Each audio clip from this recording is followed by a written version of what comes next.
Hello, welcome back to Rev Endurance Sports and another edition of the Retro Grouch. It's time to dispel a lot of myths, or if nothing else, tell you why I think Tubeless is a bunch of hooey. I've been trying to make Tubeless work since 2008 in a shop environment and a personal experience level. And the Retro Grouch, thumbs down on Tubeless. It's just not that great. So I've got 25 points to share with you. Now, if you love Tubeless and it works for you, this video is not for you. Bounce. If you're someone who likes short videos, you saw how long this video was. Do not make any silly hate comments down below. Bounce. Go somewhere else. This is not the channel for you. This is not the video for you.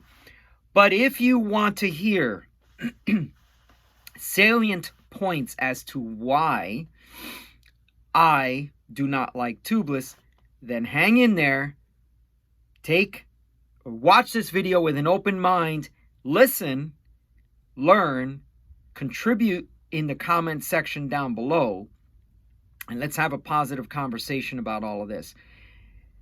Short videos, I sometimes do those, but if you've been watching the channel for a while, I like to give you ideas, counterpoints, develop ideas, and then we have a discussion down below. Okay, so let's get started. Like I said, there's 25 of them, so pack a lunch, pack a coffee, and let's get into this. All right, number one. And I'm going to use my readers because the Retro Grouch is old and going blind. Number one, it sprays everywhere. You're riding along, you get a puncture, and the stuff starts spraying everywhere. If you got riding mates on your wheel, you're doing a group ride, or even just one other person on your wheel, they're going to get sprayed with the stuff. A minor inconvenience. If the tire would seal and you'd keep going and it'd be great, but it just keeps spraying and spraying and spraying and spraying. I had a customer, and by the way, a lot of this is also going to come from a shop experience. Had a customer, we were using orange seal with his Tubeless. The orange seal stained his Osso's clothing. It has stained some of my white shoes, my white cycling shoes. So orange seal, which Yoog, Y-O-O-G, I think is the name, loves orange seal, says it works great for him. Keep using it. It works for you. Doesn't work for me, doesn't work for my customer. His stuff is all stained. He's upset. So then we had to move over to stands. Meanwhile, his clothing was, he basically had to throw it away. If you don't know what the Osso's brand is, it's a very high-end cycling clothing. And Mr. Brown is a very, he likes nice things. He doesn't have a lot of them, but he likes nice things. And when one of them is ruined, that caused him a lot of grief. Number two, the mess that it makes on your bike.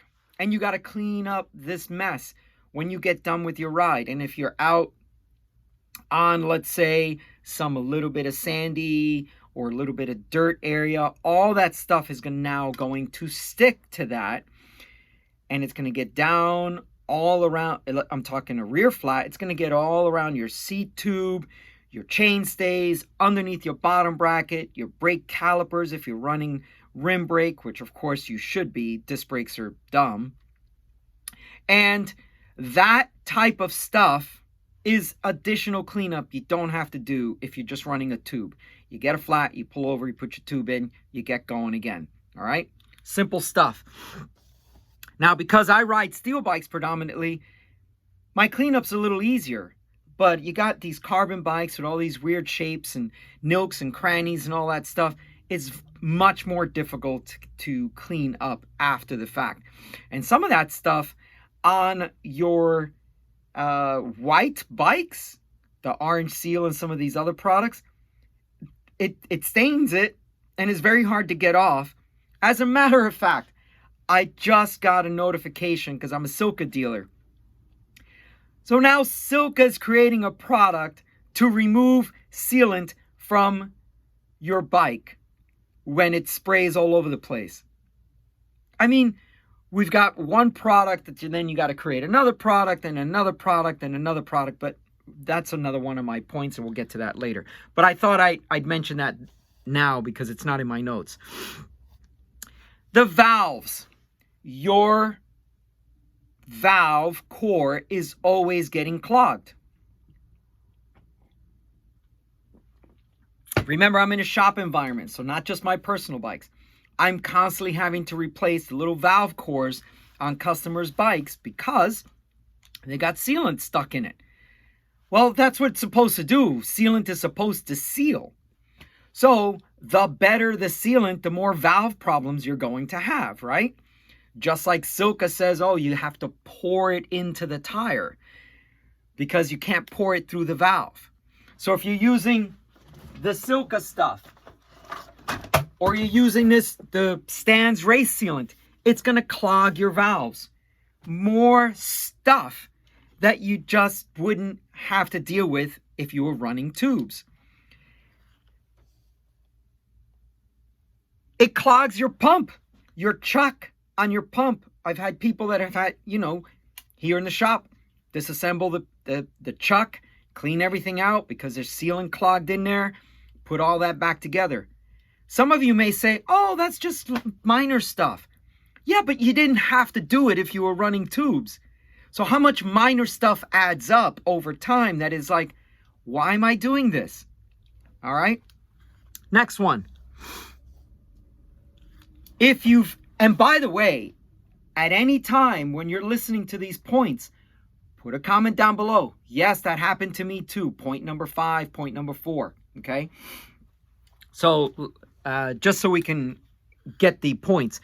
Point number 1 is it sprays everywhere. Point number 2 was mess on your bike to clean up. Point number 3, valves are always sticking. Point number 4, it clogs your pump. Now we're up to number 5. Point number 5, and this has happened a lot. You're riding tubeless, it doesn't seal, you need to put a tube in, fine. Break the bead of the tire, we'll get into that in a minute. Put the tube in, air it up, and now your tire doesn't seat. Maybe you're running a CO2, maybe you're running a floor pump, and it doesn't seat. And so you get this egg shape because the bead didn't fully seat. This used to happen a lot with Schwalbe Pro 1 tires. I stopped riding them because they just wouldn't seat if you got a flat out on the road. So what do? You let the air out. You got to air it back up. Well, hopefully you have a frame pump or a mini pump, because if you got CO2, how many times are you going to do that? And if you've only got one CO2 and the tire didn't seat, then you're riding this tire bloom, bloom, bloom, bloom, bloom, bloom, bloom, bloom, for the rest of your ride. So tires oftentimes do not seat when you put a tube in it. The bigger the tire, the bigger the tube, the more air pressure you need. So you need to carry, much bigger CO2 canister, or like I said, a floor pump. Here in the shop, soapy water on the bead of the tire, sprayed inside the rim as well, soapy solution like Dawn, and then that tire will seat better. So if you're seating tires at home, that's one way to do it. But on the road, you can't do that. All right, point number 6, the tires are more expensive. You have the clincher version, you have the tubeless version. The tubeless version is more expensive. So it doesn't make sense. Oh, but you don't have to buy a tube. Yeah, but you have to buy a tubeless valve. So that negates the price of the tube, right? So you've got a tire that's more expensive. You got to buy a tubeless valve, which is specific, right? It's not just some valve you put in there. Then you got sealant and rim strip. Not rim strip, but rim tape, right? So look at all the other things you have to buy instead of just tire, tube on the clincher side. Simple, right? So you have to buy this, you have to buy a tubeless valve, and it's just more expensive, okay? We're going to get into we might as well get into it now. Once you put the sealant in, depending on which brand you're using, well, maybe you got to get some replenisher from Silca because, well, you know, every 3 to 6 months you got to put more stuff in there. So you get replenisher, or, you know, you got to put these beads or stuff in there, or you know, if you're a DIY guy, you get some glitter or something to put in your tire. Again, more complications. Cycling should be fun, easy to do, not complicated. All right. The Retro Grouch has been trying to make tubeless work since 2008. I'm not a Johnny-come-lately to this tubeless thing. It's 14 years now. It's still not perfected. It still needs a lot of work. And at road pressures, I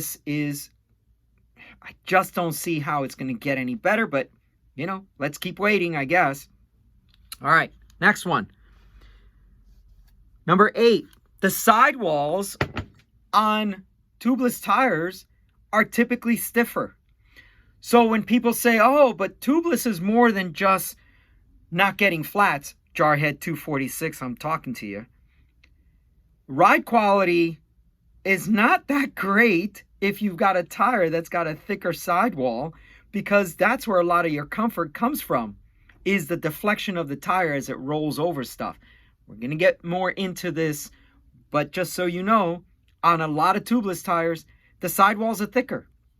I mean, this is what they did with the Continental 5000 STR.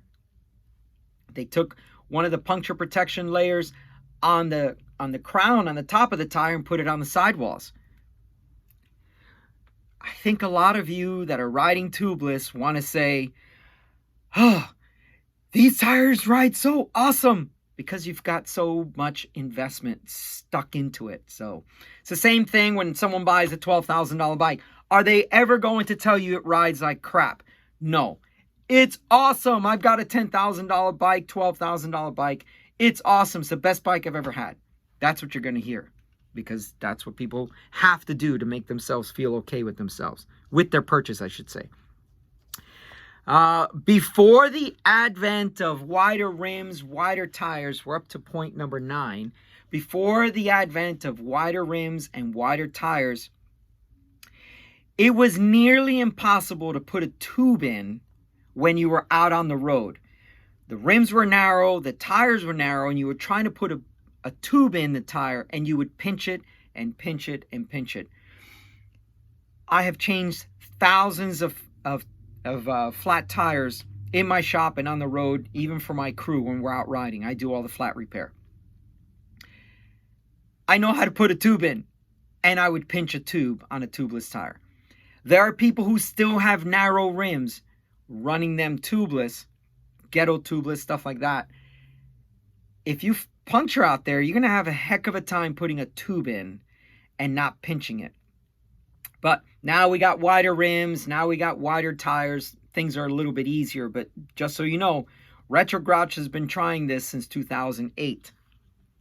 And that was, oh, and by the way, there was only like 1 or 2 tire choices, right? Hutchinson and somebody else. I think that was it. Number 10, getting a tire off the rim to break the bead is nearly impossible with some tire and wheel combinations. This has happened a lot to people that have been out riding, and I've come up on them, and they can't break the bead of the tire off of the rim. Yes, it takes hand strength, also takes some finesse, but it's very difficult. And especially if that tire's been on there a long time, that sealant that has gotten underneath or near that bead and whatever, it almost creates like a glue. It's almost impossible to get that bead to break off of that rim. Here in the shop environment, I've had to cut tires to get them off of the rim. Had a customer a couple of days ago said to me, I couldn't break the bead off the rim. I ended up bending the rim. I had another customer tell me they broke their carbon rim as they were trying to pry the tire off. This is a thing that happens, people. If you've only got one bike, your sample size is N equals 1. You've probably never seen or experienced these issues. I'm telling you, I have seen them. I have experienced them. My customers have as well. Number 11. I get 1 to 2 flats per year. I'm barely at 7,300 miles for the year. I typically ride 10,000, but this year I've had a really troubling left leg injury, so I've not been putting in the miles. I've not been doing the amount of climbing I typically do. So typically 10,000 miles and typically 1,000,000 feet of climbing. But even still, when I'm doing 10,000 miles, I don't get that many flats. 1 or 2. Most of my riding mates get the flats and I'm changing their tires. I chronicle it on my Strava. The first one I got was October 11th or something like that. So 10 months of riding on high performance tires, by the way. I'm not riding, Gator Skins or hard shells or Durano, Schwabe tires. I'm riding a high performance race tire. And I just don't get that many flats. So why go through all this hassle? Number 12. Every 3 months or so, depending on climate, depending on so many other things, you have to replenish or, your sealant's going to dry up. So this is a constant maintenance. This is a relationship you have with this tire. You have to constantly feed it, nurture it. You have to put new sealant in. You have to, if you ride enough, you will have to keep replenishing the fluid in your tires because you're out there and the sealant dries up and then there's nothing there to seal your puncture. And that's when I mentioned these replenisher things. Just extra work, extra stuff. Make your life simple. Number 13. The hand strength needed to break the bead. The hand strength needed to reinstall the tire. And not using tire levers. It's, depending on the tire rim combination, you cannot put these tubeless tires back on with just your hands. You need a tool. You need a tire lever. And if you're using a tire lever, I strongly suggest you get Pedros because they're really thick. They're not actually thick, but they are a very, very good tire lever. But you could, with the tip or something, you could tear your rim tape as you're trying to put the tire back on. It's just extra work, but a lot harder to install. And a lot of the Conti 5000 TL tires were very difficult to install on rims. They had to be done in a shop environment. Out on the road, it was nearly impossible. The old wives' tale that Mavic was putting out there when they came out with their system of tire and rim mating together. You need to buy our stuff because we've engineered it all to work together. Was that some manufacturers are making the rims a little bit bigger and some tire manufacturers are making them a little bit smaller. I don't know. Urban legend, maybe. So, number 14. It takes me 3 to 5 minutes to replace a tube. So for me to fix a flat, in 3 to 5 minutes. Why do I need all this other stuff? I mean, it just doesn't make any sense for someone like me or someone like you. If you can replace a tube in a punctured tire, and we're going to go back to the fact that if you're riding a clincher tire, that clincher tire is much easier to get on and off the rim. So you're riding a tubeless tire that's hard to get off, hard to reinstall, doesn't seat right, all this other stuff. If you're riding a clincher tire, which is going to be more supple, give you a better ride, you can take it on and off, put your tube in. You're not going to pinch the tube. It's easier to remove and reinstall. Why would you do tubeless? Doesn't make any sense. Number 15. Let's keep one thing in mind throughout the rest of this and prior to this. Remember, I'm in a shop environment. I see a lot of the stuff that you don't see. There are things that are very common, and maybe your riding mates have experienced it, but I see everything. I see the common things, the weird things, the, oh my God, what? I've never seen that before. I see it all. Actually, I think I don't see it all, but I see more than most of you. I know I'll still be surprised, maybe even today, when someone brings a bike in for service. But the point is, with tubeless, with disc brakes, with Di2, with SRAM Access ETAP, with all these complications, I see the bad. I fix it, give it back to the customer. All that customer ever sees is the good, how awesome everything rides. And that's the way it should be, right? But just letting you know, I see all the bad. Number 16. The tires themselves are heavier. A tubeless tire is heavier than a clincher tire. For example, the Continental 5000 tubeless was over 300 grams. The clincher version was 246. Okay, what's the big deal? It's only 50 grams. Yeah. Then you're going to say, well, but you still got to use a tube. Well, the tubes are like 80 to 100 grams at the most. You're at 300 plus for the tire. Then you got to put sealant in there. And oh, by the way, that first batch of sealant sometimes doesn't do a very good job of sealing, so sometimes you got to put more.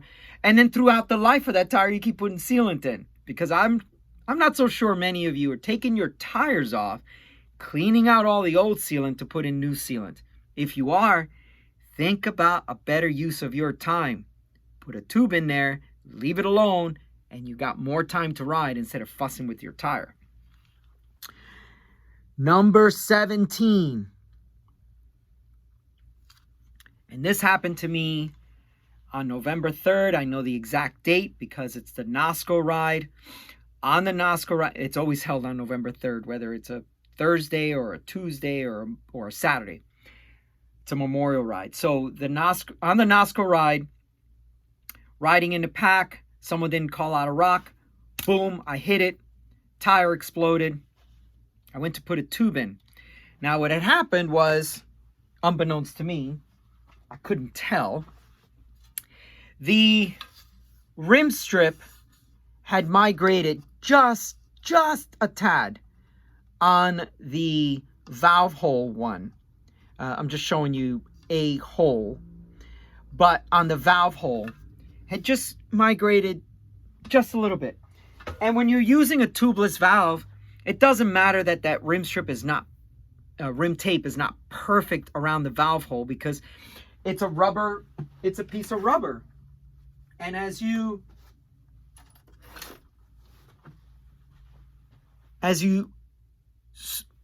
press this on like that, that piece of rubber just seals that hole. But when you're putting in a tube, the tube is a soft rubber at the base of that. So it cut the tube and cut it the second time until I could get somewhere where on that event they had, and by the way, kudos to Trek. They had almost like a full-on bike shop at the top of one of the climbs with their mobile repair and everything else. So They had some Gorilla Tape, put that over, protected that valve hole, and I was good to go. But, it was a pain for the first, 40-something miles and 4,000 feet of climbing. All right. So if that tubeless tape migrates, it's going to cut your valve. So you got to be very careful. Maybe you got to pack an extra strip of, Gorilla Tape or something like that so that it's on your stuff. Again, more complications. But, maybe on a clincher setup, you may need that anyway. So, number 18. The tubeless valve. And I've seen this, and it's happened to me as well. This lock ring that you put on here's the rim is here, and you secure that valve by, tightening that. I've seen where people can't get this lock ring off, right? They can't get it off because either the shop installed it super, super tight, or they thought, oh, my tire is losing air, so it must be my valve, so I'm going to tighten this down some more. And generally, that's more of a tubeless tape issue. Not that your valve is too loose, but they can't get this lock ring off. And you're sitting on the side of the road trying to get the lock ring off. Not only that, but this has happened to me too. I've been able to get the lock ring off, but then I can't get the valve pushed up and out of the way so I can put a tube in. One time that I got a flat running tubeless, this happened to me. I couldn't get the valve out. So I'm looking around for something soft on the ground to pound it up and out of the rim. So still couldn't get it out. Luckily, there was a driveway nearby. There was a guy in a pickup truck, and I said, hey, do you have any tools with you, like anything?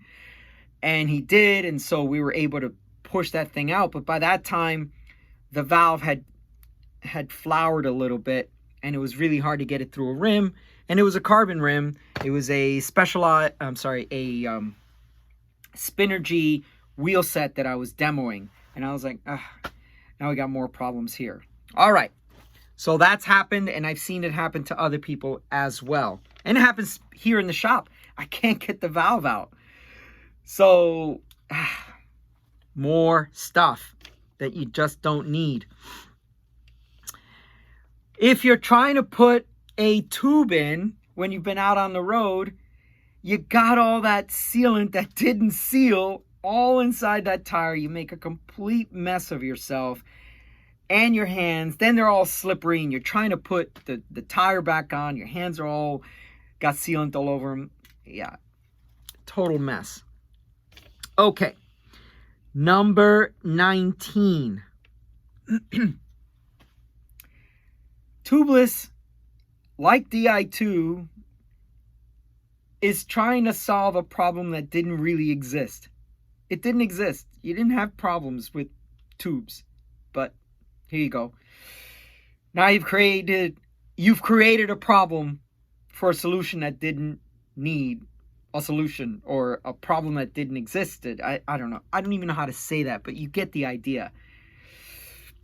Number 20. And this was a comment on one of the videos. Maybe it was a short form one. Oh, you should try the Vittoria inserts. People, are you listening to yourselves? Why do you need to buy something else to put into your tire? Because tubeless doesn't work in the first place. Why do you have to buy inserts?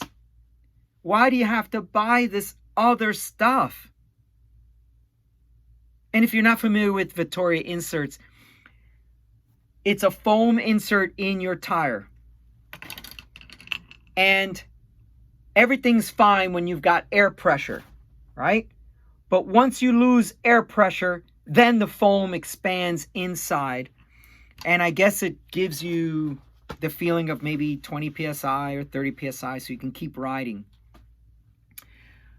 Well, I would argue that it would make sense if you're riding carbon wheels, because you don't want to damage your carbon wheels when your tubeless just doesn't work and you want to keep riding. Maybe you want to get off the paved road or somewhere to, get somewhere safe. But again, you're buying more stuff to make tubeless work because it doesn't work. Just stop for a second and think about it. All right, number 21. For some of you, you're like, oh, I love tubeless. I love tubeless. It's awesome. Look, do you take your tires off and remove all this sealant, all this stuff? You see all these little beads? That makes a mess everywhere. That's these beads from Squirt. You start off with a heavy tire. Now it's even heavier because all the sealant keeps drying on your tire. So how much heavier is that tire in the long run? Or, you have all this stuff. I mean, is this really what you want to do? Is this something you want to do long term with all your tires all the time? And if you don't take your tire off, you keep adding sealant to this. And I've seen this before. Bikes that sit, that sealant dries up in one section and now your tire's off balance. You go to a tire shop and they put those little weights on your rim to keep your wheel balance. This is going to happen on your bike tires, right? So then you got to take the tire off and clean all that stuff. But how many of you are actually doing that? I would venture to say not many. It's not an elegant and simple system. Remember, I'm here to ride my bike. I'm not here to spend a lot of time servicing something that didn't need to be serviced and I didn't need to start this process to then have to continue this process for months and years to go. Number 22. I got a call today from someone who was asking about, what kind of sealant do you use in your tires? And I thought, well, that's interesting. Are they checking to see what sealant I use in the shop because they want to bring me their wheels and tires? And it turns out it was someone that was watching my YouTube channel. Oh, well, and I said, well, stand by because I've got a long format video coming. But I thought that was interesting. And then I said to him, do you really want to start this process? Because it's not just a one-time thing. It's a continuation all the time. So he said, well, I want to try them because I got hookless rims. And, the tire pressure max is only like 72, 73, whatever it is, PSI. And blah, blah, blah. All right, so here we go. We've now created another rim type of standard to use with wider tires and rims to run tubeless only. Issued as tubeless only. Issued as tubeless that you're getting new bikes with wheels like this being forced. But he said, well, yeah, after talking to you, I think I'm just going to put tubes in. Something else the bike industry is pushing on the general population. Number 24. Yeah, we talked about Jarhead 2246, who said, it's more than just flats. Yeah, ride quality, rolling resistance. Look, a clincher tire and a latex tube, and even this, not really all that necessary, but this is the counterpoint to someone saying, well, I run tubeless. And I'm like, well, this is a simpler system. It's still a tube. It's just a nicer type of tube, a latex tube. But just run a butyl tube. Look, people, one thing you have to consider all the time, I just added commentary when I did the Richie Logic video number 2 of 2. And I said that a gentleman wanted to buy a Specialized S-Works bike. And, he was asking me questions about that and, what he, saddles and stuff like that. Because he wanted to do double centuries, 200 milers like I do. And he was talking to me about it. And I said, let's just call him John. John, why do you want to buy a 4-hour bike? And he looked at me like I was crazy. I'm like, yeah, a 4-hour bike. When you look at the Pro Peloton and their average speeds are 25 to 27 miles per hour, that bike is designed for a pro cyclist who weighs a lot less than you, because he was in the 180 range, 180 pounds. And that bike is a 4-hour bike. They do a century stage in 4 hours or less with climbing. You're going to be on this bike for 12 hours. Why are you looking to get a 4-hour bike? That bike wasn't made for you. It wasn't made for you at 180 pounds to do 24-hour races on, 12-hour races, race across America. No, it wasn't made for you. It was made for a very lightweight pro cyclist. And now you're a wannabe, so you want to ride the same bike that they're riding. It wasn't made for you. Why do I bring all that in? Because a lot of this aerodynamic studies, rolling resistance studies, all this other stuff, they are at 40K to 50K. 25 miles per hour for my Imperial folks. 25 miles per hour. A lot of these studies are done at that speed because that's what the pros ride. You don't ride those speeds. What do you care about what is more aerodynamic? Oh, the 25 tires sitting flush with the 25 rim. Stop the nonsense. Those speeds are not what you average throughout your 6-hour, 4-hour, 2-hour ride. You don't average those speeds. I mean, most of us, including myself, we are happy to maybe get 18 miles per hour average speed, maybe, which I guess is what, like 30-something K? I haven't done the math in my head. So don't worry about stuff that doesn't even apply to you. Okay? So the supposed rolling resistance and all that stuff, a really high-end clincher tire and a tube and a latex tube do very well at that. Number 25. Last point. If you've been hanging in there this far, thank you. I appreciate it. Put a little smiley face down below that you made it all the way to point 25. Just like I always say, and I stole this from, I think Durian Rider was the first person I heard it say, but I think I've heard it from others. But Durian Rider, I'm going to give you the props on that because I think that's where I got it from initially. Rim for road, dirt for disc. So it's the same thing here with tubeless.